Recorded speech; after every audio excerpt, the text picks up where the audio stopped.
August மாதம் பெண்களுக்கான நாயர் பகுதியை தான் நாங்கள் எல்லாமே வேத பகுதியாக வாசித்தாங்க. அதுல இருந்தா ஒரு சில காரியங்கள் தியானிக்க போகின்றோம்.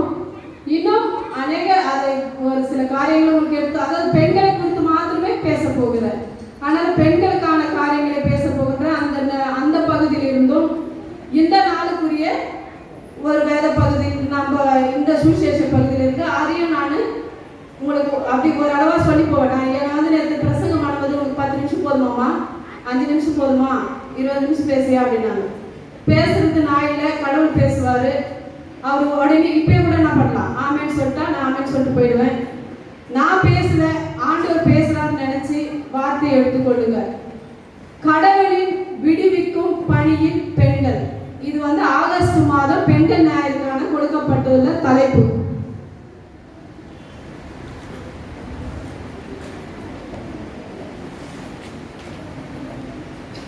வேதத்தில ஒரு சில அழகான பெண்களை குறித்து வேதத்தில் போடப்பட்டிருக்கிறது. இந்த உலகத்தில் தன்னை அழகுபடுத்திக் கொள்ள இன்னைக்கு அழகு நிலையங்கள் நிறைய வந்துருச்சு. அதாவது நம்ம எப்படி ஒரு சிலர் சகப்பா இருக்கிறவங்கள பார்த்தா நமக்கு ஆசை இருக்கா, அந்த பொண்ணு எவ்வளவு அழகா இருக்கு பாரு, நான் எப்படி அந்த மாதிரி அழகா இருக்குது அப்படின்னு சொல்லிட்டு ஒரு சிலர் எண்ணங்கள் பெண்களாகி நமக்கு நம்ம என்ன பண்ண, ஒரு புடவை கட்டித்தா கூட அந்த புடவை பார்த்து ஆசைப்படுற காரியம் கண்டிப்பா எல்லா பெண்களுக்கு வரும். அது போல அழகுள்ள ஒரு பெண்களை வேதத்தில் பார்க்கிறோம். சாராள் பார்வைக்கு மிகுந்த அழகுள்ளவளாய் காணப்பட்டார். ஆதியாகமம் 12, 11, 14 படிங்க. அவள் எகிப்துக்கு சமீபமாய் வந்தபோது தன் மனைவி சாராயை பார்த்து, நீ பார்வைக்கு அழகுள்ள ஸ்திரீ என்று அறிவேன். எகிப்தியர் உன்னை காணும்போது இவள் அவனுடைய மனைவி என்று சொல்லி என்னை கொன்று போட்டு உன்னை உயிரோடு வைப்பார்கள். சாராள் பார்வைக்கு மிகவும் அழகுள்ள ஒரு ஸ்திரீயாய் காணப்பட்டார். அப்போ ஆண்டவருடைய பார்வையில பழைய ஏற்பாட்டின் பகுதியில அப்போது எந்த ஒரு அலங்கார பொருளும் இல்லை. இயற்கையான ஒரு அழகின் முறையில தான் பெண்கள் வந்து தன்னுடைய அழகை வெளிப்படுத்தி காட்டினார்கள். ஆனா இன்றைக்கு சூழ்நிலையில நிறைய நகை போடணும், நல்ல ட்ரெஸ் பண்ணணும், நல்ல மேக்கப் போட்டாதான் என்ன பண்ணுது, ஒரு சில முகங்கள் அதாவது பளிச்சுன்னு தெரியுது. என் முகம் மாதிரி அதாவது கருப்பா இருந்து தீக்காயப்பட்டு இப்ப மாறி போச்சு. அது போல கருப்பா இருக்கிறது என்ன சொல்ற, கருப்பா இருந்தாலும் அழகா இருக்கிறது சொல்லிட்டு போன வாரம் என்ன பண்ணாரு ஒரு ஐயா நம்மளுக்கு முன்னாடியே சொன்னார். அது போல இன்றைக்கு வேதத்தில் அழகுள்ள பெண்களை பார்க்கும்போது நம்முடைய முகங்கள் நம்முடைய வஸ்திரங்களும் அல்ல, நாம் கர்த்தரிடத்தில் கர்த்தரை நோக்கி பார்க்கும்போது நம்ம முகம் எப்படி இருக்குமா, பிரகாசம் அடையும். அதுதான் அழகு. பவுடர் போடுறதுனாலே, லிப்டிக் வைக்கிறதுனாலே, நிறைய நகை போடுறதுனாலே இல்லை. ஆனா கிறிஸ்துவ முகங்கள் வந்து அந்த பொட்டு இல்லைனாவே இவங்க யாரு, கிறிஸ்தவர்கள் என்று சொல்லி அடையாளம் காட்டுறாங்க. அதே போல இன்னொரு பெண் வந்து ரெபேக்காள். ரெபேக்காள்னு சொன்னா நம்மளுக்கு என்ன ஞாபகம் வரும், அநேக மிருகங்களுக்கு இரக்கம் காட்டினார். அந்த பெண் வந்து மகா ரூபவதி அப்படின்னு சொல்லி வேதத்திலே சொல்லுது. அந்த ரெபேக்காள் வந்து தன்னுடைய மிருகம், அதாவது அந்த பொன் பாக்கம் போய் கொண்டிருக்கும்போது அந்த வழியில மிருகங்களுக்கு என்ன பண்ணாரு, தன்னுடைய கஷ்டத்தை பாராமல் எல்லா மிருகம் ஒரு மிருகம் வந்து ஒரு ஒட்டகம் வந்து 10 குடம் தண்ணி குடிக்குமா. அப்போ 10 ஒட்டகங்களுக்கு அந்த பெண் என்ன பண்ணிருக்கா, தண்ணி கொடுத்துருக்கா. இன்றைக்கு நம்முடைய சூழ்நிலை யாராவது கொஞ்சம் நம்மளுக்கு வேண்டி வந்தா என்ன பண்றோம், வாக்கா தண்ணி குடிக்கா, சாப்பிடுறியாக்கா, இருக்கா டீ போடுறேன், பிஸ்கட் தர இருக்கா இட்லி கொடுக்குறேன் அப்படின்னு சொல்றோம். கொஞ்சம் ஒரு மாதிரி வந்தா என்ன சொன்னேன், என்ன வந்து அப்படின்னு சொல்லி சொல்றோமா இல்லையா. அது போல நம்மளுடைய வாழ்க்கையில சலிப்பு தன்மைகள் இருக்கிறது. ஆனா அந்த காலத்துல வேதாகமத்தில் சொல்லப்படுறதான பெண்கள் அவங்க கர்த்தருக்கு காத்திருக்கின்ற பிள்ளைகளாகவும் கர்த்தருக்கு முதலிடத்தை கொடுக்கின்ற பிள்ளைகளாகவும் ஆண்டவருக்கு உகந்த ஒரு ஸ்திரீயாய் காணப்பட்டார்கள். அபிகாயில் அந்த ஸ்திரீ வந்து மகா புத்திசாலி. அவ எப்படி இருந்தாலும் புத்திசாலியா இருந்தாலும்.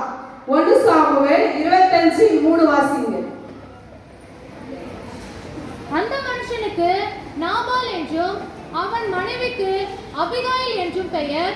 அந்த ஸ்திரீ மகா புத்திசாலியும் ரூபவதியுமாய் இருந்தால், அந்த புருஷனோ முரடனும் துரோகத்தனமாய் இருந்தால், அவன் காலேபுடைய சந்ததியான். ஆமா, அந்த மகள் வந்து புத்திசாலியும் ருபவதியுமாய் இருந்தார்.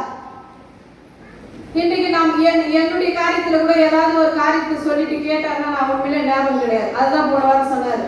ஏதாவது கேட்டு நான் என்ன சொன்னது அப்படின்னு சொன்னா தலையை சொல்றேன் அப்படின்னு. என்ன பேசுறேன், ஏதாவது பேசினா அந்த செகண்ட்ல என்ன பண்றோம், மறந்துடுறோம். ஏன்னு சொன்னா குடும்ப பெண்களாக நம்ம அநேக காரியங்களை குறித்து யோசிக்கிறோம். அதனால எதுவும் நம்மளுக்கு ஞாபகத்தில் இருக்காது. ஆனா யாரா திட்டா மட்டும் என்ன பண்ணோம், அந்த வார்த்தை அவ என்னை இப்படி திட்டால, அவ என்னை இப்படி பேசிட்டால, அந்த வார்த்தை மட்டும் என்ன பண்ணோம், ஞாபகத்தில் இருக்கும். ஆனா நல்ல காரியங்கள், ஒரு சில அட்வைஸ்கள், ஒரு மனுஷன் திருந்தக்கூடியதான ஒரு சூழ்நிலை, அப்படிப்பட்ட காரியங்கள் சொல்லும் போது அது நம்ம மனசுல நிக்காது. அதனால அவ வந்து புத்திசாலியும் மகா ரூபவதியுமாய் இருந்தாள். எஸ்தர் என்ன உங்களுக்கு என்ன தோணுது? எஸ்தர் ராஜாத்தி. அவ வந்து என்ன பண்ணலாம், எப்படி இருந்தா? அந்த பெண் என்ன பண்ண, ரூபவதியும் சௌந்தரியம் உடையவளாய் இருந்தாள். எஸ்தர் ராஜாத்தி எப்படி இருந்தாலும் சௌந்தரியமும் ரூபவதியும் உடையவளாய் இருந்தாள். இன்னைக்கு எஸ்தர் ராஜாத்தினாவே உங்களுக்கு வந்து, அதாவது தன்னுடைய ஜனத்துக்காக ராஜாவின் இடத்தில் போராடி அந்த ஜனத்திற்காக என்ன பண்ண, தன் உயிரையே பொறுப்பெடுத்தாம நின்று போராடினாள். இது என்னுடைய ஜனம் அப்படின்னு சொல்லிட்டு. சாராள் என்பது நமக்கு என்ன ஞாபகம் வரும்? சாராள் என்ன? ஆபிரகாம் எஸ்தர் வேதத்தில் இடம்பெற்ற இவர்கள் அழகுள்ளும் சௌந்தரியமும் காணப்படுகிறார்கள். சாராள் என்று சொன்னால் விசுவாசத்தின் தாய். சாராள் எப்படி இருந்தாலும் விசுவாசம். இன்னைக்கு நம்மளுக்கு வந்து ஒரு நம்ம பிள்ளைங்க ஏதாவது கீழ்ப்படியாம போயிடுச்சுன்னா ஒரு நாள் ஜெபம் பண்ணுவோம், 2 நாள் ஜெபம் பண்ணுவோம், இல்ல கடன் தீரலன்னா 2 நாள் ஜெபம் பண்ணுவோம், 1 மாசம் ஜெபம் பண்ணுவோம். அதுக்கப்புறம் என்ன பண்ணுவோம், விட்டுடுவோம். நீங்க கடவுளுக்கு கண்ணே இல்லையா, நான் இவ்வளவு நாள் ஜெபம் பண்ணிட்டு இருந்தேன், அந்த சாமியே எனக்கு உதவி செய்ய மாட்டேன்றாரு அப்படின்னு சொல்லிட்டு ஒரு சலிப்பு தன்மை நம்மளிடத்துல காணப்படும். ஆனா சாராள் வந்து விசுவாசத்தோடு ஆண்டவர்கிட்ட என்ன பண்ண, போராடினார். அப்போ அவங்களுக்கு வந்து வேதாகமத்துல விசுவாசத்தின் தாய் என்று சொல்லப்படுகிறது. அவ வந்து வயது சென்றவளாய் இருந்தார், பிள்ளை பேர் கிடையாது. ஆனாலும் ஆண்டவரிடத்திலே போராடி பிள்ளை பெற்றுகின்றதான ஒரு பாக்கியத்தை கொடுத்தார். இந்த நாளுக்குரிய வேத பகுதியில் வந்து மரியாளும் எலிசபெத்தும் ஒருவரை ஒருவர் வாழ்த்தினார் என்று சொல்லி நாம் பார்க்கின்றோம். இந்த நாளுக்குரிய வேத பகுதி படிச்சீங்களா? பெண்கள் படிச்சிருக்க மாட்டாங்க நினைக்கிறேன். படிச்சீங்களாமா? படிச்சீங்க. அதுல வந்து வாழ்த்தும் போது மரியாள் வந்து எலிசபெத்தை வாழ்த்தும் போது அவளுடைய வயிற்றில் உள்ள பிள்ளை துள்ளிற்று அப்படின்னு சொல்லி பார்க்கிறோம். அப்போ மரியாள் வந்து யாரு? மரியாள் வந்து திருமணமாகாத ஒரு பெண். எலிசபெத் வந்து திருமணமாகி உலக பிரகாரமா நம்மள மாதிரி திருமணமாகி குழந்தை இல்லாமல் அநேக நாள் குழந்தை இல்லாமல் வாழ்ந்ததான ஒரு பெண். அப்போ எலிசபெத் வந்து மரியாளும் எலிசபெத்தும் சந்திக்கு இவங்க 2 பேரும் என்ன பண்ண, சொந்தக்கார மாதிரி 2 பேரும் சொந்தக்காரர்கள். அப்ப ஒருவருக்கு ஒருவர் வாழ்த்து சொல்லும் போது அந்த எலிசபெத்தினுடைய பிள்ளை துள்ளிற்று என்று சொல்லி பாருங்க. இந்த நாள் ஒரு வேத பகுதி எடுத்து வாசிமா. எலிசபெத் மரியாளுடைய வாழ்த்துதலை கேட்ட பொழுது அவளுடைய வயிற்றில் இருந்த பிள்ளை துள்ளிற்று. எலிசபெத் பரிசுத்த ஆவியினாலே நிரப்பப்பட்டு உரத்த சத்தமாய், ஸ்திரீகளுக்குள்ளே நீ ஆசீர்வதிக்கப்பட்டவள், உன் கர்ப்பத்தின் கனியும் ஆசீர்வதிக்கப்பட்டது. என் ஆண்டவருடைய தாயார் என் இடத்தில் வந்தது எனக்கு எதனால் கிடைத்தது? இதோ நீ வாழ்த்தின சத்தம் என் காலில் விழுந்த உடனே என் வயிற்றில் உள்ள பிள்ளை களிப்பாய் துள்ளிற்று. விசுவாசித்தவளே பாக்கியவதி, கர்த்தராலே அவருக்கு சொல்லப்பட்டவைகள் நிறைவேறும் என்றார். அப்பொழுது மரியாள், என் ஆத்துமா கர்த்தரை மகிமைப்படுத்துகிறது, என் ஆவி என் இரட்சகராகிய தேவனில் களி கூறுகிறது. அவர் தம்முடைய அடிமையின் தாழ்மையை நோக்கி பார்த்தார். இதோ இது முதல் எல்லா சந்ததிகளும் என்னை வாழ்த்துவது என்பார்கள். அப்போ அவங்க பார்க்கும்போது மரியலை பார்த்து எலிசபெத் சொல்லுகிறார், என்ன மாசது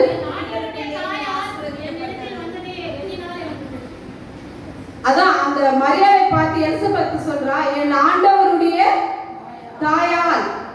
அப்ப மரியாள் கடவுள் கிடையாது, ஆண்டவர் இயேசு கிறிஸ்து உருவாவதற்கு ஒரு கருவியாக பயன்படுத்தினாங்க.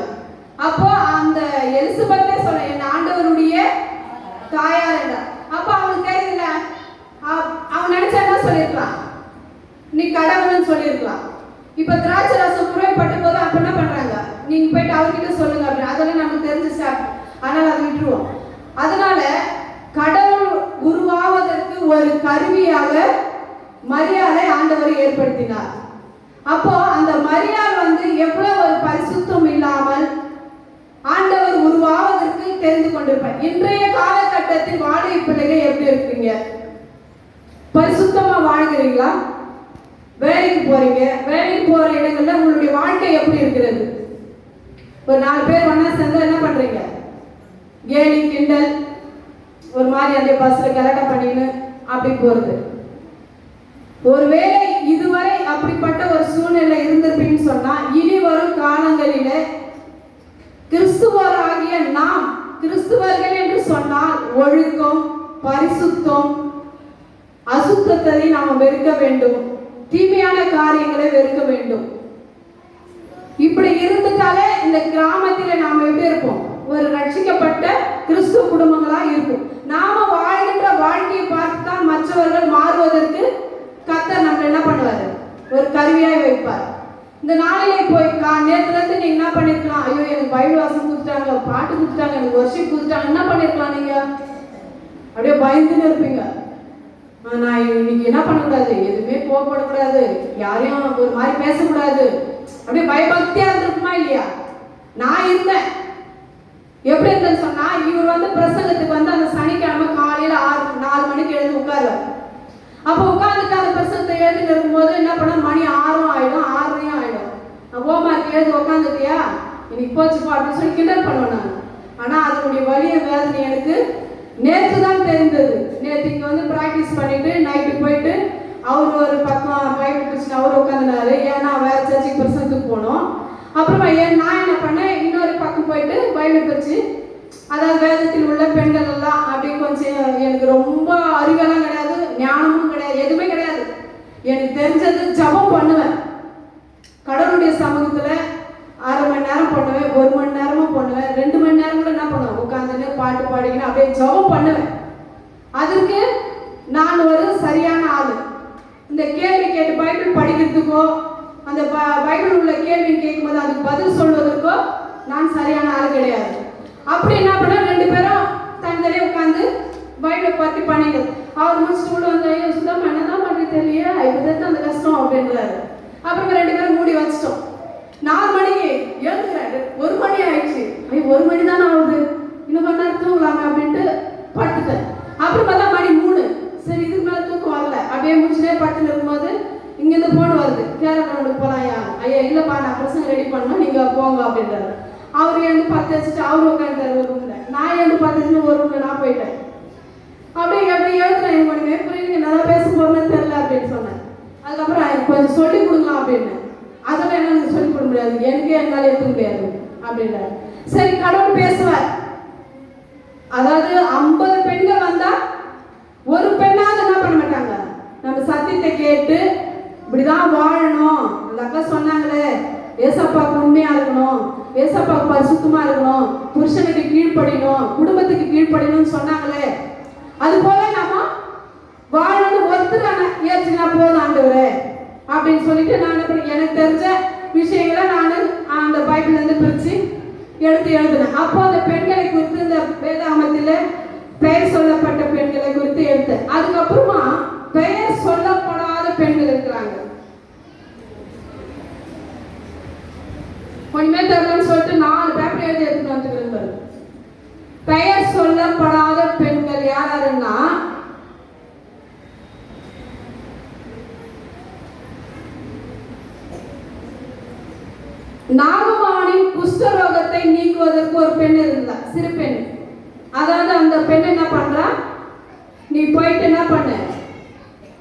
எஜமானி இப்போ வந்து எஜமானுங்கெல்லாம் சின்ன பசங்க சொன்னா யாரும் என்ன பண்ண மாட்டாங்க, கேட்க மாட்டாங்க.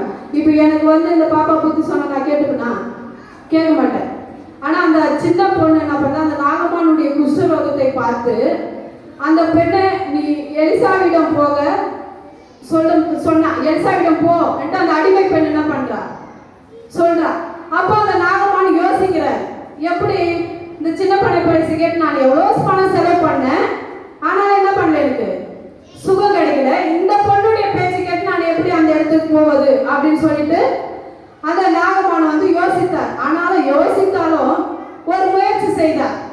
அப்போ வந்து அவருக்கு என்ன பண்ணுச்சு, விடுதலை கிடைச்சது. அப்போ அடிமை தனத்தில் இருக்கின்றதான அந்த சிறு பெண்ணின் வார்த்தை கேட்கும்படியாக ஒரு ராஜாவை அந்த இடத்துல ஆண்டவர் ஏற்படுத்தி, இந்த பொண்ணு பேர் வந்து வேதாமத்துல போடப்படவில்லை. இப்ப எலிசபெத் மரியா அப்படி சொல்றாங்கல்ல, அப்போ அந்த பொண்ணு பேர் வந்து அந்த வேதாமத்துல சொல்லப்படவில்லை. அதுக்கு பிறகு வந்து புதிய ஏற்பாடுல தன்னுடைய மகளுக்காக நாய்க்குட்டியை போன்று, அதாவது நாய்க்குட்டியை போன்று அந்த அப்பத்துக்கு என்ன பண்றா, அந்த கானானி ஸ்திரீ கெஞ்சுகிறார், ஆண்டவர் இடத்துல போராடுகிறார். இவங்க பேர் என்ன பண்ணல, போடப்படு கானானிய ஸ்திரீ என்று சொல்லி வேதத்துல குறிப்பிடப்படுகிறது. அதே போல இயேசு கிறிஸ்துவின் வஸ்திரத்தை தொட்ட ஒரு பெண், இயேசு கிறிஸ்துவின் வஸ்திரத்தை தொட்ட பெண், அந்த பெண்ணுக்கு என்ன பண்ணல, வனஜா கிரிஜா அந்த மாதிரி அந்த பேர் என்ன பண்ணல, கொடுக்கல. ஏன் அப்படியே கூட்டமா போகும்போது இப்ப பச்சனை போறான்னு வச்சுக்க, யாராவது உடம்பு சரியில்லாத இருப்பாங்க, அவங்க என்ன பண்ணாங்க, சரி பாட்டு பாடி போறாங்க, ஆண்டவர் பேர் சொல்லிட்டு போறாங்க, நம்ம போயிட்டு என்ன பண்ணலாம், ஜோம் பண்ணிடலான்ட்டு வந்து நிற்பாங்க. அப்ப அது அந்த சூழ்நிலையில அந்த மாதிரி ஒரு பெண் இயேசுவின் வஸ்திரத்தை தொட்டார். அந்த நேரத்திலே அந்த பெண்ணுக்கு சுகம் கிடைச்சது. யோனாக்கின் பின் பட்டணத்தை அரசாண்ட சமாரியா பெண், யோனாக்கு ஜனத்துக்காக என்ன பண்ணாரு, போராடினாரு. அதே போல அந்த சமாரியா ஸ்திரீ என்ன பண்ணாங்க, ஒரு ஓரமாய் ஒதுக்கப்பட்ட சூழ்நிலை, யாரும் என்ன பண்ணாங்க, கிராமத்துக்குள்ள வர முடியாது, இந்த மாதிரி சூழ்நிலை வந்து உட்கார முடியாது அந்த பெண்ணு. அப்போ அந்த சூழ்நிலையில அந்த பெண் என்ன பண்ணாங்க, ஒரு ஓரமா வச்சிருந்தாங்க. அப்போ இருக்கும்போது இயேசு வந்து என்ன பண்ணாரு, அந்த பெண்ணை தெரிஞ்சுக்கிட்டார். அந்த பெண்ணை தேடி போகின்றார். இன்றைக்கு நம்முடைய வாழ்க்கையில இங்க வந்திருக்கிறதான பெண்கள், ஐயோ ஆண்டவரே உமக்கு விரோதமாய் நான் அநேக தவறுகளை செய்யறேன், பாவமான வழியில போறேன், என் குடும்பத்துல நிம்மதி கிடையாது, எனக்கும் என் கணவனாருக்கும் நல்ல ஒரு ஐக்கியம் கிடையாது அப்படின்னு சொல்லி இந்த நாளில பெண்கள் நீங்கள் யோசிப்பீங்க என்று சொன்னா, ஆண்டவர் இடத்துல நீங்கள் முழங்கால் படியிட்டு ஜெபிக்கும் போது கர்த்தர் உங்களை தொடுவார். அந்த நேரத்திலே உங்களுக்கு வந்து நான் விடுதலை கிடைக்கும். ஆனா வந்து இயேசு கிறிஸ்து கிட்ட வந்துட்டு மறுபடியும் என்ன பண்ணக்கூடாது, பாவம் செய்யக்கூடாது. அதை நம்ம பாவம் வரைக்கும் வாரம் வாசிக்கிறோம் பத்தியா.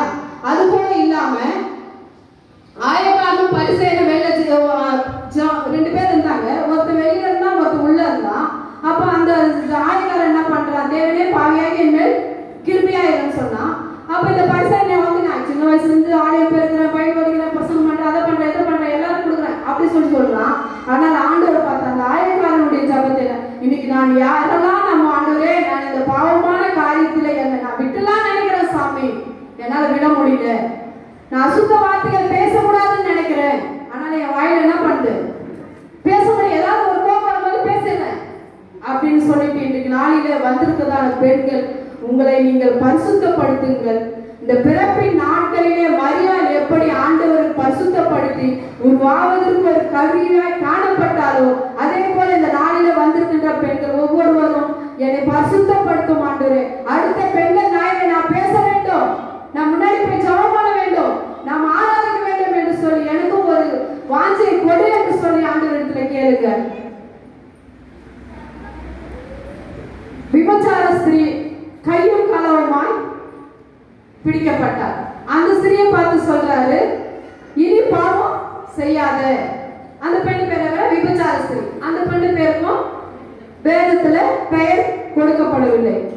தன்னுடைய உள்ளத்தையும் உள்ளதையும் கொடுத்த ஒரு விதவை, அதாவது அவளுக்கு இருந்தது எல்லாத்தையும் என்ன பண்ணிட்டா, ஆண்டவர் கிட்ட கொடுத்த. இன்னைக்கு எத்தனை பேர் நம்ம ஆண்டு விழா கட்டிட்டு இருக்குமா, ஆண்டு ஸ்டேஜ் ஒர்க் நடக்குது, கிறிஸ்துமஸ் காலம் வருது, ஏதோ வருது, அது வருது, உங்ககிட்ட கிடைச்சது என்ன பண்ணுங்க, கொடுங்கன்னு சொல்லி கேட்டுக்கொண்டு இருக்கிறாங்க. ஆனா நம்மளுக்கு என்ன பண்ணல, கொடுக்க மனசு வரல. ஆனா சத்தியத்தை கேட்கிறோம். ஏழை விதை வந்து 2 காசு போட்டா ஆண்டவர் அதை கண்ணோக்கி பார்த்தாரு அப்படின்னு சொல்லி பார்க்கிறோம். ஆனா நம்மளுக்கு என்ன பண்ணல, கொடுக்க மனம் வரல.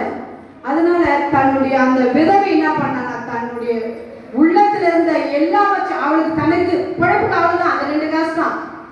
அந்த 2 காசையும் போட்டுட்டு தன்னுடைய உள்ளத்தையே ஆண்டவருக்கு என்ன பண்ணாங்க, முழுமையா கொடுக்கப்பட்ட அந்த பெண்ணு தான் அந்த ஏழை விதவை.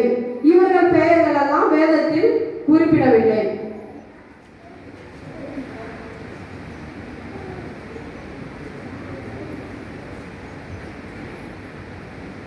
இன்றைய நாளுக்குரிய வேத பகுதியில் நாம் வாசித்து கேட்ட ஏத்ராம் பகுதியில மருத்துவச்சி என்றதான ஒரு சில பெண்களை ஆண்டவர் தெரிந்து கொள்கின்றார். அவங்க வந்து என்ன பண்றாங்கன்னா, மருத்துவம் பார்க்கின்றதான ஒரு பெண்களாய் ஒரு கருவியாய் வைத்துக் கொண்டிருக்கிறார். அவங்கள வந்து நம்ம இப்பதான் வந்து பெண் பிள்ளைக்கு பிறந்தாவ என்ன பண்றோம், ஒரு மாதிரி மூஞ்சி சுழிச்சிக்கிறோம், ஐயோ பொண்ணா பிறந்துச்சு அப்படின்னு நினைக்கிறோம்.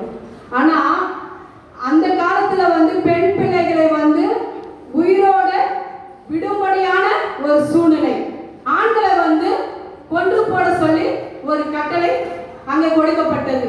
அப்போ அந்த அந்த மருத்துவச்சி என்ன பண்றாங்கன்னா, கடவுளுடைய ஈவை பெற்றதுனால, ஆண்டவருடைய அவங்களுடைய அந்த இரக்கத்தை பெற்றதுனால அவங்க என்ன பண்றாங்க, அந்த குழந்தைகளை அவங்களுக்கு கொள்வதற்கு மனம் வரவில்லை. ஆனால் அந்த அவங்க உயிர்ப்பிக்கும்படியாக கர்த்தர் என்ன பண்றாரு, அவங்க அந்த மருத்துவச்சி மூலமா. இன்னைக்கு நம்ம என்ன பண்ண சொல்லுமா, ஒரு நம்ம விரோதமா எதனா ஒண்ணு பண்ணுனா செத்து போறது அப்படின்னு சொல்றோமா இல்லையா? நம்ம பேச்சு வழக்கில் அப்படி என்ன பண்றோம் சொல்றோம். ஆனா அந்த பெண்கள் என்ன பண்ணாங்களா, தன்னை ஆண் பிள்ளைகளை பிறந்தால் கொல்லும்படி அவர்கள் கட்டளை கொடுத்திருந்தாலும் அவங்க என்ன பண்ணல, கொல்லல. ஆனா அந்த பெண் பிள்ளைகளை பிறப்பதற்கு அவங்க என்ன பண்ணாங்க, சுதந்திரத்தை கொடுத்தாங்க. அப்போ பெண்களாகிய நாம ஆண்டவருக்கு எப்படி இருக்க வேண்டும், எல்லாவற்றையும் முன்மாதிரியா நாம என்ன பண்ணணும், இருக்கணும். பெண்கள்னா பெண்ணு தானே, என்னால என்ன செய்ய முடியும் அப்படின்னு சொல்லிட்டு என்ன பண்ணக்கூடாது, யாரும் ஒதுங்கி போகக்கூடாது. இன்னைக்கு பெண்கள் வந்து முதலமைச்சராக இருந்திருக்காங்க. அன்னை தெரசாவை எடுக்கும்போது அநேக பிள்ளைகளுக்கு அநேக காரியங்களை செஞ்சாங்க பார்க்குறோம். அப்புறம் நிறைய பெண்கள் இன்றைக்கு இப்போ எலெக்ஷன் நடந்தது பார்த்தீங்களா, ஒரு 2 மாதத்துக்கு முன்னாடி. அப்போ வந்து என்ன பண்ணாங்க, சின்ன சின்ன வாலிபு 25 வாலிபு பிள்ளைகள்லாம் என்ன படிச்சுங்க, பஞ்சாயத்து தலைவராக தேர்ந்தெடுக்கப்பட்டாங்க, IAS தேர்ந்தெடுக்கப்பட்டிருக்குது. அப்போ அவங்களுக்கு எப்படி வந்தது அந்த ஞானம், கடவுள் கொடுத்த ஞானம். பெண் பிள்ளைகளை வந்து யாருமே அசதியா வந்து நினைக்கவே கூடாது. இன்னைக்கு வந்து அதாவது என்ன சொல்றாங்க, இப்ப பெற்றோர் வந்து நிறைய கண்ணீர் விடுகின்ற காரியம், அந்த பையனை பார்த்ததுக்கு நான் ஒரு பெண்ணை பார்த்திருந்தாலும் எனக்கு அது என்ன பண்ணிருக்கோம், சோறு போட்டிருக்கோம். இன்னைக்கு அநேக ஆண் பிள்ளைகள் தன்னுடைய தாயார்களை கதற விடுகின்ற நிலைகளை நாம் பார்க்கின்றோம். அப்படிப்பட்ட சூழ்நிலையில பெண்கள் வந்து முதன்மையாய் காணப்படும். ஏன்னா ஐயோ நம்ம அம்மா வச்ச அந்த பெண்ணுக்கு தான் என்ன பண்ணுது, அந்த ஒரு தாகம் இருக்குது. ஐயோ அம்மா கஷ்டப்படுறாங்க, ஏதாவது செய்யணும், சாப்பிட்டாங்களோ இல்லையோன்னு சொல்லிட்டு அந்த பெண்களுக்கு தான் என்ன பண்ணுது, அந்த ஒரு பாசம் பச்சு இருக்கிறது. அதனால ஆண் பிள்ளைகளை விட பெண் பிள்ளைகளுக்கு அந்த ஏவாள் செய்த தவறு நிமித்தம் ஒரு தண்டனை நம்மளுக்கு கொடுக்கப்பட்டிருந்தாலும், கர்த்தர் வருகின்ற நாட்களில் என்ன பண்ண, நம்ம பெண் பிள்ளைகளை ஒரு சிறந்தவர்களாய் உயர்ந்தவர்களாய் கர்த்தர் தெரிந்து கொண்டார். புதிய ஏற்பாட்டு பகுதியில் அப்படிதான் அந்த மரியாதை ஒரு கருவியாய் ஏற்படுத்தினார். அப்போ பெண்கள் உலக பிரகாரமாய் வாழ்கின்ற அந்த எலிசபெத்து ஆண்டவருக்கு பிரியமாய் வாழ்ந்தார். திருமணமாகாத இருக்கின்றதான மரியாதை என்ன பண்றாங்க, அந்த ஆண்டவருக்கு பிரியமாய் உண்மையாய் பரிசுத்தமாய் வாழ்ந்தார். இன்னைக்கு திருமணம் ஆகாமல் இருக்கின்ற வாலிப பிள்ளைகள் தயவு செஞ்சு வேலைக்கு போறீங்க, இன்னைக்கு வந்து வறுமை அதாவது குடும்ப சூழ்நிலையில வேலைக்கு அனுப்புறீங்க. அதனால என்ன பண்ணுறது, நான் பிள்ளைங்க வேலைக்கு போறேன்னு சொல்லிட்டு இஷ்டமா வேலைக்கு போறது, சம்பாதிக்கிறது, போனை வாங்கிக்கிறது, போன்ல பேசி கிடக்கிறது, அம்மா கூப்பிட்டா வரேன் இரு அப்படின்னு சொல்றது ஒரு அசால்ட்டா அப்படி நினைக்கிறதான ஒரு சூழ்நிலையில பெண் பிள்ளைகள் போய் கொண்டிருக்கிறீங்க.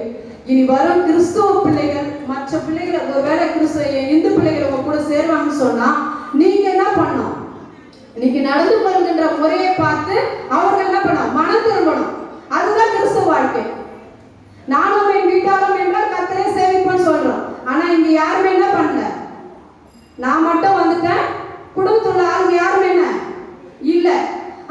வார்த்தை மாத்திரம் நம்ம என்ன பண்றோம், அப்படியே தெளிவா படிக்கிறோம், தெளிவா சொல்லணும். இனி வரும் காலங்களில புதிய வருடத்தில ஒரு பொருத்தனையோட நான் குடும்பத்தோட போவேன், என் புருஷன் பிள்ளைங்க அனைவரோட போவேன். இல்லைன்னு சொன்னா நான் ஆலயத்துக்கு போறேன், பரவாயில்ல நின்று ஜெபம் பண்ணு, வீட்டில் ஒரு 3 வாரம் ஜெபம் பண்ணு. எங்களுடைய வாழ்க்கையில வந்து ஒரு சில வருடத்துக்கு முன்பதாக ஆலயம் இல்லாம கஷ்டப்பட்டோம். இந்த ஆலயத்தை விட்டு போன பிறகு ஊழியம் இல்லாம கஷ்டப்பட்ட சூழ்நிலை. ஞாயிற்றுக்கிழமை ஆராதனை இருக்காது, பயங்கரமா அழுவேன் நான். ஆண்டவரே, அந்த ஞாயிற்றுக்கிழமை அவர் பிரசங்கம் பண்ணலன்னா அன்னைக்கு அவர் ஒரு மனுஷனால பார்க்க முடியாது. அப்படி ஒரு மாதிரி சத்தம் போன மாதிரி அப்படியே படுத்துட்டு இருப்பார். சரியா பேச மாட்டாரு, சாப்பிட மாட்டாரு. நான் சுதா ஆலயிலேயே சர்ச்சை நடத்தினேன், இப்படியெல்லாம் சர்ச்சை நடத்தினேன், இப்படியெல்லாம் மக்களை நான் சேர்த்தேன், எனக்கு இன்னைக்கு ஆலயம் இல்லையேன்னு சொல்லி ரொம்ப துக்கப்படுவார். அப்படி இருக்கிற சூழ்நிலை நான் ரொம்ப அந்த ஒரு ரூம்ல போயிட்டு உட்காந்து ரொம்ப அழுது ஜெபம் பண்ணுவேன். கடவுள்கிட்ட, ஏன் சாமி இப்படிப்பட்ட ஒரு சூழ்நிலை எங்களுக்கு, எப்படியெல்லாம் உங்களுடைய ஊழியத்தை செஞ்சோம் சாமி, நாங்க வந்து இந்த சூழ்நிலையில ஆலயம் இல்லாம இருக்கின்றோமே. இவர் எங்கேயாவது பிரசத்துக்கு போயிடுவார், ஒரு சில நேரங்கள் நான் வரணும்னு சொல்லிடுவேன். அப்ப இங்க ரேடியோ சவுண்ட் அந்த ரேடியோ சவுண்ட் எனக்கு கேட்கும். அப்ப கேட்டு இருக்கும்போது நான் வந்து என்ன பண்ணுவேன், சாமி கிட்ட ரொம்ப அழுவேன். என்னுடைய ஜபம் வெளியில இருக்கிற எல்லா மிஷனரிமார்களுக்கும் தெரியும். நீ எவ்வளவு கண்ணீர் விட்டு ஜபித்தாயோ, எவ்வளவு அழுதையோ, ஆண்டவர் உனக்கு என்ன பண்ணாரு, அற்புதம் செய்தாருமா. உன் ஜபத்தினால தான் இன்னைக்கு ஐயா என்ன பண்றாரு, இவ்வளவு ஊழியம் பண்றாரு, இப்படி நிற்கிறாரு அப்படின்னு சொல்லிட்டு நிறைய மிஷனரிமார்கள் எப்படியெல்லாம் சுத்தமா ஜபம் பண்ணாங்க அப்படின்னு சொல்லியிருக்காரு. இன்னைக்கு வந்து பெண் பிள்ளைங்க ஒரு ஆம்பளை பையன் பேசலன்னா என்ன பண்ணுவாங்க தெரியுமா, கையாத்துப்பாங்க. டேய், நீ பேசலன்னா நான் கையாத்துப்பேன், காலாத்துப்பேன், மூக்காத்துப்பேன் அப்படின்னு எல்லாம் பயமுறுத்துற பெண் பிள்ளைகள் இருக்கிறாங்க. அதே போல ஆண் பிள்ளைகள் இருக்கிறாங்க. ஊழியம் இல்லாம சூழ்நிலையில சர்ச்சை நடத்த முடியலையேன்ற ஒரு சூழ்நிலையில ஆண்டவர்கிட்ட நான் அழுதேன். என் ரத்தத்தை எப்படி வெளிப்படுத்துன்னு தெரியாது எனக்கு. என் ரத்தத்தை சிந்தி வேதத்துல படிச்சுட்டு அடிச்சு அடிச்சு அடிச்சு அழுவேன் நான். இதுதான் என்னுடைய சாட்சி. ஆண்டவர் எங்களை இந்த நிலைமைக்கு ஊழியத்துல அதான் தூக்கி எறியப்பட்ட என்னை வேண்டும் என்று சொல்லி சேர்த்து கொண்ட என் தேவன் இன்றைக்கு எங்களை உயிர் உள்ளவர்களாய் வைத்துக் கொண்டிருக்கிறார். நான் அன்றைக்கு ஆண்டவர் இடத்துல நான் அழுது ஜபித்து போராடி, என் பிள்ளை வந்து டாக்டர் படிக்க போயிட்டு இருக்கு. கிறிஸ்துமஸ் நாள் ஆலயத்துக்கு வந்தான். சர்ச்சைக்கு எங்க போறதுன்னு தெரியல. அந்த குழந்தைய கூட்டு நான் சங்கத்த போனோம், சர்ச்சைக்கு போனோம், சின்ன சர்ச்சு. அவன் ரொம்ப கஷ்டப்பட்டான். எப்படியெல்லாம் ஊழியம் செஞ்சீங்க பாட்டாடி, இன்னும் இந்த மாதிரி இருக்கிறீங்களே, ஏன் இந்த மாதிரி பண்ணீங்க, சேர்த்து விட்டு போயிடுங்க, வேணாம் எதுக்கு அப்படின்னு சொன்னான். ஆனாலும் நான் என்ன பண்ணல, கஷ்டப்படல. அந்த வருஷம் தான் அவன் கிறிஸ்துமஸ்க்கு வந்தது. சாமி அவனுடைய ஏக்கத்தை அவனுடைய கண்ணீரை கண்டாரா என்னன்னு தெரியல. 2 வருஷம் கிறிஸ்துமஸ் வரவே இல்லை. அதோட அந்த லாக்டவுன் போட்டு போன கிறிஸ்துமஸ்க்கு சரியான முறையில ஆலயம் நடத்தப்படல. அவனும் என்ன பண்ணல, 2 வருஷம் எங்க இடத்துல வருவதற்கு வாய்ப்பு இல்லை. ஆனா சாமி எங்களுடைய, நான் கடவுளுக்கு உண்மையா இருக்கிறோம். யாருக்கு உண்மையா இருக்கணும், மனுஷனுக்கு உண்மையா இருக்கணும். மனுஷனுக்கு வந்து உண்மையா தான் இருந்தோம். ஆனா இப்ப சூழ்நிலைக்கு டேவிட்டுக்கு ஏற்ற மாதிரி பேசணும், இந்த பக்கம் பத்மா கேரி பேசணும்ட்டு நிறைய கத்துக்கணும். அதனால கடவுளுக்கு உண்மையா இருந்ததுனால ஆண்டவர் எங்களை ஒரு சாட்சியா எங்களை ஊழியத்திலிருந்து எங்களை தூக்கி எறிந்தாலும் ஆண்டவர் எங்களை கைவிடாத தேவனா இருந்து, சின்ன சர்ச்சு தான், 2 குடும்பம் தான், ஒரே குடும்பம் தான், கிறிஸ்துவ குடும்பம். ஒரு 4 பிள்ளைங்க வருவாங்க, 4 ஆயாப்பா வருவாங்க, அவங்கள வச்சு நடத்துவேன். என்னால என்ன பண்ண, ஒரு ஞாயிற்றுக்கிழமை இவரு நடத்த சொல்லிட்டு போயிட்டாரு. எனக்கு வந்து அப்போ முகத்துல வந்து தீக்காயம், இந்த குப்பை கொளுத்திட்டு தீ பட்டுச்சு, அப்படி ஃபுல்லா இதுவாயிட்டு இருக்குது, சரியா ஆறல. என்னை வந்து மெட்ராஸுக்கு, அவர் வந்து சிட்டி மிஷினில் ஊழியம் பண்ணுறாரு, அதனால சென்னை பகுதியில் போட்டாங்க. நீ போயிட்டு அங்கே போயிட்டு என்ன பண்ணுறதா சர்வீஸ் நடத்து அப்படின்றாரு. சரி, ஒரு என்ன பண்ண, சஞ்சய் ஒரு தம்பியை கூப்பிட்டுன்னு பைக்கில் போனேன். பெரிய பைக் போயிட்டு அங்கேருந்து ஒரு பைக் எடுத்துட்டு வரலாம், இது இன்னொரு பைக் வாங்கிட்டு போயிட்டுனாலும் அங்கேருந்து எங்கள் பைக் எடுத்துட்டு வரணும்னு பைக்கில் போயிட்டோம். எனக்கு அப்படியே முகம் வெயில் பட்டா எரியும். அந்த சூழ்நிலை சரி போயிட்டோம். போயிட்டு பெரியபாளைய பஜாரில் சீக்கிரம் டைம் ஆயிடுச்சுனா அவங்க துரிதப்படுத்தினே போயிடும்போது பெரியபாளைய பஜாரில் விழுந்துட்டோம். விழுந்து அந்த எங்க சொல்றது, இந்த ரால்பாடி ரோடு இருக்கு அந்த இடத்துல. அப்போ மறுபடியும் டைம் ஆயிடுச்சுன்னு தான் பண்ணல, நான் வீட்டுக்கு வரல. அந்த ரத்தத்தோட இந்த பக்கம் தேய்ச்சி ரத்தம் ஊத்துது. அப்படியே என்ன பண்ணிட்டு சங்கத்தை கூட சர்ச்சுக்கு போயிட்டு அங்கே போயிட்டு சர்வீஸ் நடத்தின்னு இருக்கிறேன். எனக்கு இந்த இப்படி கையை வச்சு உட்காந்து கீழே உட்காந்து பண்ணுறது செவத்துல ரத்தம் படிச்சு போயிருந்தா அந்த அம்மாவை பார்த்துட்டாங்க. என்னம்மா ரத்தம் வருது அப்படின்னு. அப்புறம் தான் சொன்னேன், நான் இந்த மாதிரி மா விழுந்துட்டேன் அப்படின்னு. ஐயோ என்னம்மா இந்த மாதிரி சூழ்நிலை வந்துருக்கு அப்படின்னு சொன்னேன். ஆனாலும் எந்த ஒரு அதாவது என்ன சொல்லலாம், பாட்டு பாடலாம். என்ன பாட்டு மறுதளிக்க மாட்டேன் ஒரு பாட்டு வருது, பெர்மன்ஸ் பாட்டு ஒன்று வருமாமா. சாட்சியாய் வாழ்வேன் நிச்சயம் நிச்சயம் அப்படின்னு சொல்லிட்டு ஒரு பாட்டு பாடுவாங்க. இன்னொரு பாட்டு மாதிரி அது வந்து மறுதளிக்க மாட்டேன்னு சொல்லி ஒரு பாடல் வரும். அப்ப பாட்டு மாத்திரம்தான் நம்ம வாயில பாடுவோம். ஆனா கஷ்டம் வரும்போது மறுதளிக்கக்கூடிய ஒரு சூழ்நிலை. அப்படி இருக்கிற சூழ்நிலை தான் கர்த்தர் எங்களை நடத்தி இந்த ஊழியத்துல சிறப்பாய் நடத்தி வருகிறார். இன்னொரு ஒரு காரியங்களை மாத்திரம் சொல்லிட்டு நான் முடிக்கின்றேன்.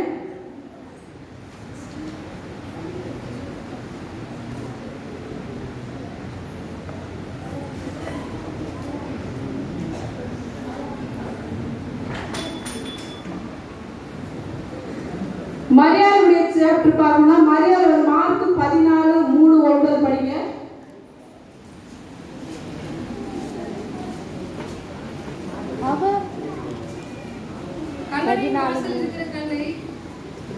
நமக்காக எவன் புரட்டி தருவான் என்று ஒருவரோடு சொல்லிக் கொண்டார்கள். 14:3 அவர் பெத்தானியாவில் குஷ்டரோகியாயிருந்த சீமோன் வீட்டிலே போஜன பந்திரிகையில் ஒரு ஸ்திரீ வெளியேறப்பெற்ற தனதம் என்னும் உத்தம தைலமுள்ள வெள்ளைக்கல் பரணியை கொண்டு வந்து அதை உடைத்து அந்த தைலத்தை அவர் சிரசின் மேல் ஊற்றினார். இந்த பெண்கள் வந்து எப்படின்னு சொன்னா ஆண்டவரை இழுக்கக்கூடியதான ஒரு பெண்மணிகள். அவங்களுடைய செயல்பாட்டுல வைத்து கர்த்தர் அவர்கள் என்ன பண்ணாரு, இழுத்தார். அது அந்த இழுப்பு தன்மை, அதாவது சாராளின் விசுவாசம், ரெபேக்காளின் இரக்கம், அபிகாயில் பரிந்துரை பேசுதல், எஸ்தரின் தைரியம், இவங்க 4 பெண்களுடைய ஈர்ப்பு தன்மை.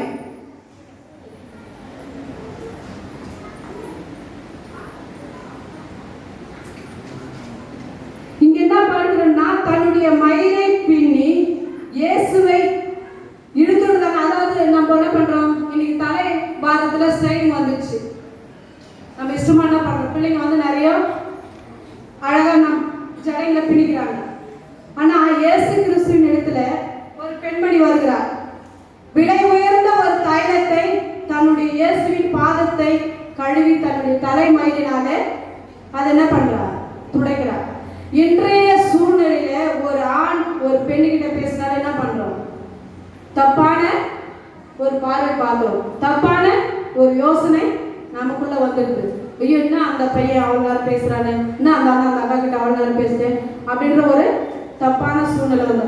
ஆனால் இங்க வேதத்திலே சொல்லப்படுகிறதான அந்த பெண்மணி, அந்த பெண் வந்து பாவையான பெண்ணு தான். அது ஆனாலும் என்ன பண்றா, ஆண்டவருடைய பாதத்தை தன்னுடைய தலை மயிரினாலே துடைக்கின்ற ஒரு காரியத்தை பாரு. அப்போ அந்த இழுப்பு தன்மை, கடவுளுடைய ஆவி அவளுக்குள்ள அந்த பெண்ணை பார்த்து, அந்த பெண்ணுடைய விசுவாசத்தை பார்த்து ஆண்டவரை இன்னும் விட்டு சேர்க்கின்ற ஒரு காரியங்கள்.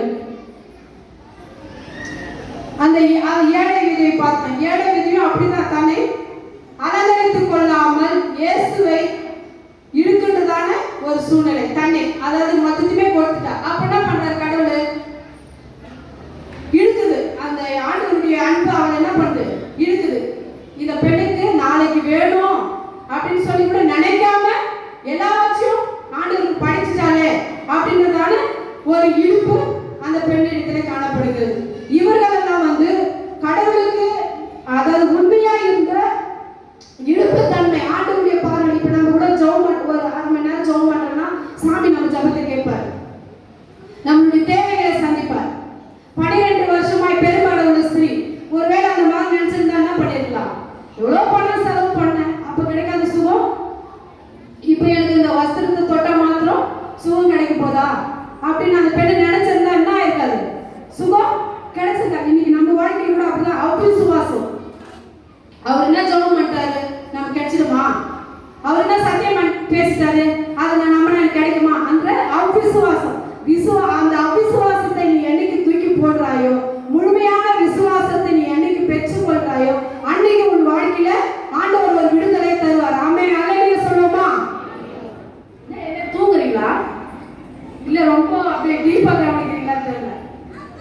ஒண்டி பாயிட்டோட நான் அதாவது என்ன எப்படி சொல்றது, நான் ஒன்று பெரிய ஒரு மறுபடியும் சொல்ல பெரிய பிரசங்க யாரும் இல்லை, நல்ல படிப்பாளையும் கிடையாது, நல்ல மேடை செய்தியாளரும் கிடையாது. உங்களில் ஒருவர் நேற்று வரைக்கும் நான் இங்கே உட்காந்துட்டு இருந்தேன், இன்னைக்கு வந்து பேசுறேன், நாளைக்கு அங்கே உட்கார போறேன், அவ்வளவுதான். ஆனால் வந்து ஒருவேளை நான் பேசுகின்ற வார்த்தை எனக்கு தான், இந்த வார்த்தை எனக்கு புரோஜனமா இருந்தது அப்படின்னு சொல்லி நீங்க நினைப்பீங்கன்னு சொன்னா, இந்த நாளில உங்களுடைய வாழ்க்கை மனமாற வேண்டும். உண்மையான அலங்கரிப்பு, புருஷனுக்கு கீழ்ப்படிதல். இன்றைக்கு எத்தனை பெண்கள் புருஷனுக்கு கீழ்ப்படுறோம்?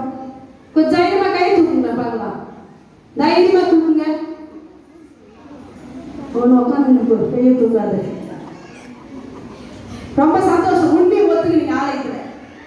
ஏன்னா நீங்க நிறைய பேர் கீழ்ப்படிய மாட்டேன், நான் பண்ணுறேன் அப்படின்னு தூக்கிடுவாங்க. ஏன்னா ஆண்டவர் பார்க்குறாரு, அதனால உண்மையா இருக்கிறீங்க, ரொம்ப சந்தோஷம். இந்த உண்மை, இந்த அன்பு, இந்த ஒற்றுமை உங்களிடத்துல நிலைத்திருக்க வேண்டும். சார்லஸ் ஐயா சுதாகர் எங்க போயிட்டு நாங்க மறுபடியும் ஒரு சர்ச்சை நடத்துறாங்க, அதனால நான் போய் ஒண்ணு சேரணுமா அப்படின்னு நினைக்க வேண்டாம். இது ஆலயம் வந்து எல்லாருடைய உழைப்பு, எல்லாருக்கும் கடவுளுடைய ஆலயம் ஒண்ணு.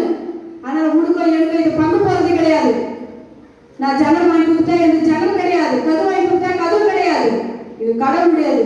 உன் கையில இருக்கிற வரைக்கும் அந்த பணம் இப்போ முன்னாடி இருக்குதுன்னா அது உன் பணம். ஆலயத்தின் பையில வந்த பிறகு அது கடவுளுடைய பணம். அதுக்காக வந்து இது ஏன் கோயில் உன் கோயில் தயவு செஞ்சு விட்டுருங்க. ரொம்ப சந்தோஷமா இருக்குது. நேற்று புதன்கிழமை கூடணும், 7 பெண்களை 8 பெண்களை கூடணும். அதுக்கப்புறம் சனிக்கிழமை அந்த ப்ராக்டிஸ் பண்ணோம், 20 பெண்கள் சேர்ந்தோம். அதுக்கப்புறம் இந்த நாள்ல ஓரளவுக்கு அப்படி எல்லாமே கேதர் ஆயிட்டீங்க. ரொம்ப சந்தோஷம் உங்களை பார்ப்பதற்கு. இதே கேதரிங் நீங்க என்ன பண்ணுங்க, வாரம் உபவாச ஜெபம் சரியா 10 மணிக்கு தொடங்கி 12 மணிக்கு முடியும். உங்க எல்லாருக்கும் வாய்ப்பு தரப்படும். ஒரு வாரத்துக்கு ஒரு பெண்மணி கர்த்தருடைய வார்த்தையை அங்க பிரசங்கிக்க வேண்டும். அதனால உங்களுக்கு வாய்ப்புகள் கொடுக்கப்படும். அப்படி பேச பேசதான் நீங்க என்ன பண்ண முடியும், இந்த இடத்துல வந்து பேச முடியும். 8 மணி வந்து நீங்க பேச முடியாது. அதை 8 மணி பேசலாம். ஆண்டவருடைய அருள், ஆண்டவருடைய கிருபை, ஆண்டவருடைய அபிஷேகம் இருந்தால் மாத்திரமே என்ன பண்ண முடியும், பேச முடியும். அதனால இந்த வந்திருக்கிற பெண்கள் எல்லாரும் வாரம் கலந்து கொள்ளுங்க. அதே போல உங்களை தயவாய் கேட்கின்றேன், திருமணமான பெண் பிள்ளைகள், பெண்கள், பெரியவர்கள், வாலிப்பிள்ளைகள், வாலிப்பிள்ளை தானே அப்படின்னு நினைக்குவாங்க. கல்யாணம் ஆயிடுச்சா புடவை கட்டின்னு ஆலயத்துக்கு வாங்க. நம்முடைய கிராமத்தின் அழகு பெண்கள் வந்து புடவை கட்டின்னு ஆலயத்துக்கு வருவது தான் அழகு. மற்ற நாள்ல வரலாம், ஒன்றும் பிரச்சனை இல்லை. ஞாயிற்றுக்கிழமை பரிசுத்த ஆராதனையில மாத்திரம் என்ன பண்ணுங்க, எல்லா பெண்களும் புடவைகளை அணிந்து கொண்டு வரும்படி உங்களை தாழ்மையாக கேட்டுக்கொள்கின்றேன். மற்ற நாள்ல சும்மா ஏதாவது ஸ்பெஷல் மீட்டிங், சும்மா ஒரு ப்ரேயர், சாயந்தர டைம்ல உபவாச ஜெபம், அந்த மாதிரி நாள்ல வாங்க, ஒன்றும் பிரச்சனை கிடையாது. சுடிதார் போட்டுங்க, அது ஒன்றும் பிரச்சனை கிடையாது. ஞாயிற்றுக்கிழமை ஆராதனை ஆண்டவர் நம்மளுடைய பரிசுத்தத்தையும் நம்முடைய ஆடை அலங்காரத்தை பார்க்கின்றார். அதனால நீங்க என்ன பண்ணுங்க, இனிமேல் வருகின்ற நாட்களில இந்த பெண்கள் எல்லாம் ஒத்துழைங்க, கடவுளுக்கு உண்மையாய் வாழுங்க.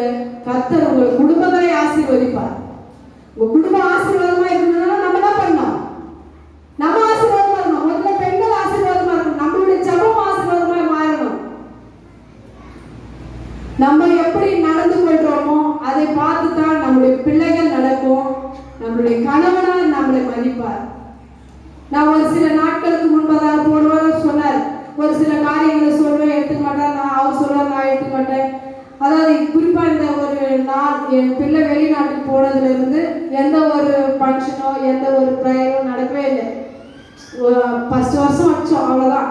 ஏன்னு சொன்னா அந்த நேரத்துல எனக்கு அந்த ஒரு 4 பேர் ஒன்னா இருந்தாங்க, என்னால தாங்க முடியல. அதை யோசிச்சு அன்னைக்கு ஃபுல்லா ஒரு மாதிரி அழுதுக்கணும். அப்படி இருக்கிறதுனால தயவு செஞ்சு அந்த மாதிரி சூழ்நிலை எதுவும் வேணாம் அப்படின்னு சொல்லிடுவேன். ஆனாலும் கர்த்தரை வேணான்னு சொன்னாலும் அதுக்கப்புறம் எப்படியாவது நடந்துடும். அதனால குடும்பம் கணவனார் வேணான்றாரா, மனைவி கேட்டுக்கு. மனைவி வேணான்றாங்களா, கணவனார் கேட்டுக்கு. நீ என்ன சொல்றது, நான் கேட்கறது அப்படின்ற. நான் ஒரு போன மாசத்துல ஒரு காரியம் பேசிட்டு இருந்தோம் ஒரு தம்பி கிட்ட. அதாவது நிறைய பெண்கள் வந்து 100 நாள் வரைக்கும் போயிட்டு இருந்தாங்க. அப்போ போயிட்டு இருக்கும்போது ஒரு தம்பி கிட்ட நான் பேசினேன். எல்லாம் வேலைக்கு போறாங்க, கம்பெனிக்கு போறாங்க, 100 நாள் வேலைக்கு போறாங்க, என்னென்னோ பிசினஸ் பண்ணுங்க, துணி தைக்கிறாங்க, நிறைய ஏதாவது ஒரு 100 ரூபாய் என்ன பண்றாங்க, வருமானம் சம்பாதிக்கிறாங்க. நான் தான் இந்த ஊர்ல தண்டத்துக்கு இருக்கிற பொழுது ஒரு பிரயோஜனமும் கிடையாது என் வீட்டுக்கு அப்படின்னு நான் சொன்னேன். அந்த தம்பி வந்து என்ன சொல்றாருன்னா, அவர் கிறிஸ்துவ பிள்ளை கிடையாது, நம்ம கிராமத்தை சேர்ந்த பையன் தான். ஆனா சொன்னா எடுத்த உடனே அவன் யோசிக்கவே இல்லை, ஜெபம் பண்றேன்னாக்கா அப்படின்னா. அல்லேலூயா. எந்த ஒரு வாக்கியம் பட்டுன்னு சொல்லவே இல்லை. ஜெபம் பண்றேன் ஒண்ணுன்னா அவங்க அது போதும். சொத்து சம்பாதிக்க வேணாம், நானு ஆஸ்தி சம்பாதிக்க வேணாம், லட்சங்களை சம்பாதிக்க வேணாம், ஜபத்தை செய்கிறேன்னு சொன்னா பாரு, அந்த வார்த்தை ஆண்டவருக்கு மகிமை. இது போதும் சாமி, நீ இப்படி இருக்கிற அப்படி இருக்கிறேன்னு சொல்லல, ஜபம் பண்றியே ஒன்னா உனக்கு. அப்போ ஜபம் பண்ணிட்டாவே போதும், நம்ம வாழ்க்கை எல்லாமே நடந்துடும். அதனால ஜபிக்கின்ற பெண்கள், ஆலயத்துக்கு வருகின்ற பெண்கள் இனி வரும் காலங்களிலே கடவுளுக்கு உண்மையா இருக்கும். நிறைய எழுதுன, ஆனா எதுவுமே நான் படிக்கல. சாமி பேசி எதை என் நினைவு கொண்டு வராரோ அந்த காரியங்களை உங்களுக்கு உதாரணமா சொல்லி கொண்டு போறேன். அப்போ இயேசு கிறிஸ்து மரித்து 3ஆம் நாள் உயிர்த்தெழுந்த போது மரியாளும் மற்ற மரியாளும் யாக்கோபின் அந்த வசனம் படிமா, பெண்கள் நாயக்கர் கொடுக்கப்பட்ட வேலை பகுதி. சில ஸ்திரீகள் தூரத்திலிருந்து கொண்டிருந்தார்கள். அவர் தலைமையாக இருந்தபோது அவருக்கு சேர்க்கப்பட்டது. அவர்கள் மரியாளும் சின்ன யாக்கோபுக்கு தாயாகிய யோசேப்புக்கு தாயாகிய மரியாளும் சாலமியின் என்னோடும் அவருடைய கூட எருசலேமுக்கு வந்திருந்த வேறு அநேக ஸ்திரீகளும் அவருடைய கூட இருந்தார்கள். அந்த பெண்கள் தான் என்ன பண்ணாங்க, ஆண்டவரை பார்ப்பதற்கு முன்பதாக ஓடினார்கள். ஆண்கள் போகல, சீஷர்கள் தான் இயேசு கிறிஸ்துவோட 12 பேர் இருந்தாங்க. ஆனாலும் அது ஒருத்தர் மறுதலித்தார், ஒருத்தர் மறுத்துவிட்டார். இயேசு உயிர்த்தெழுந்தார் நமக்கு தெரியும். நான் செய்யற அற்புதத்தை நீங்க போய் என்ன பண்ணுங்க, கிராமங்களுக்கு செய்யுங்க, நான் சுகம் கொடுக்கிறேன், நீங்க போய் சுகம் கொடுங்க, நான் பார்வை கொடுக்கிறேன், நீங்க போய் பார்வை கொடுங்க அப்படின்னு சொல்லிட்டு ஆண்டவர் என்ன பண்ணாரு, அவருக்கு சொன்னாரு. ஆனாலும் என்ன பண்ணாங்க, அதை செய்யல. எத்தனையோ பேர் இடத்துல ஒருத்தர் கேட்கும் போது, ஆண்டவரே இந்த பெண்ணை நம்மளை தொடர்ந்து பின்தொடர்ந்து வரா, அவளை அனுப்பிடும் அப்படின்னா, நான் தான் உங்களுக்கு கொடுத்துருக்கிறேனே, நான் எப்படி இருக்கிறனோ அதே போல நீங்களும் இருங்கன்னு சொல்லி கொடுத்துருக்கேன், நீங்க அந்த அற்புதத்தை ஏன் செய்யல அப்படின்னு இயேசு கிறிஸ்து என்ன பண்றாரு, அவங்க இடத்துல கேட்கிறாரு. அப்படி கேட்கும்போது அவங்க என்ன பண்ணல, ஏசப்பா உயிரோடு எழுந்துப்பாரு 3ஆம் நாள்னு சொல்லிட்டு அவங்க யாருமே கல்யாண இடத்துல போல. பெண்களாகிய நாமளும் ஆண்டவரை பார்த்து என்ன பண்றோம், முதலாவது போகிறோம். அப்போ இயேசு கிறிஸ்து உருவாவதற்கும் பெண்கள் தான் காரணமா இருந்தாங்க.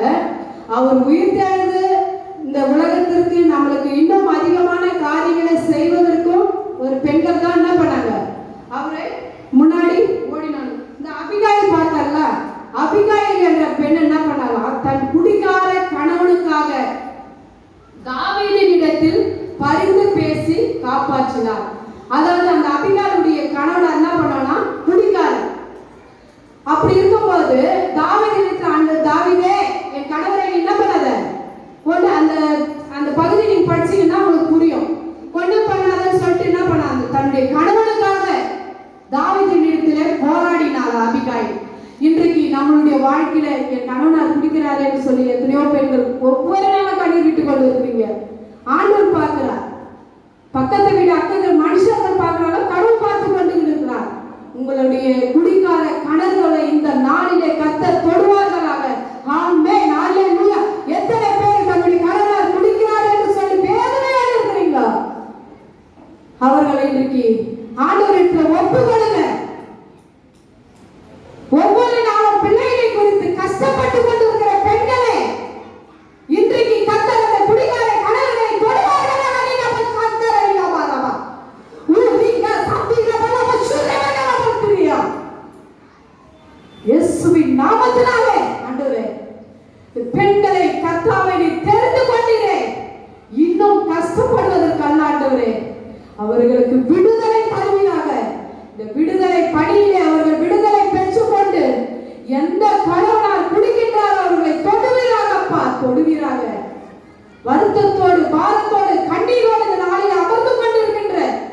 பெண்களை கர்த்தாவே நீர் கண்ணோக்கி பாரும்.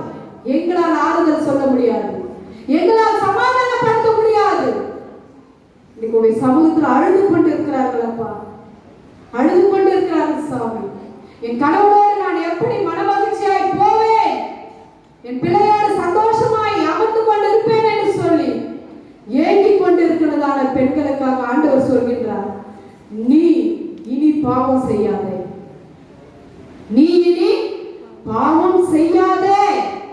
உன் பாவங்களை விட்டு ஆண்டவரிடத்துல வந்துட்ட,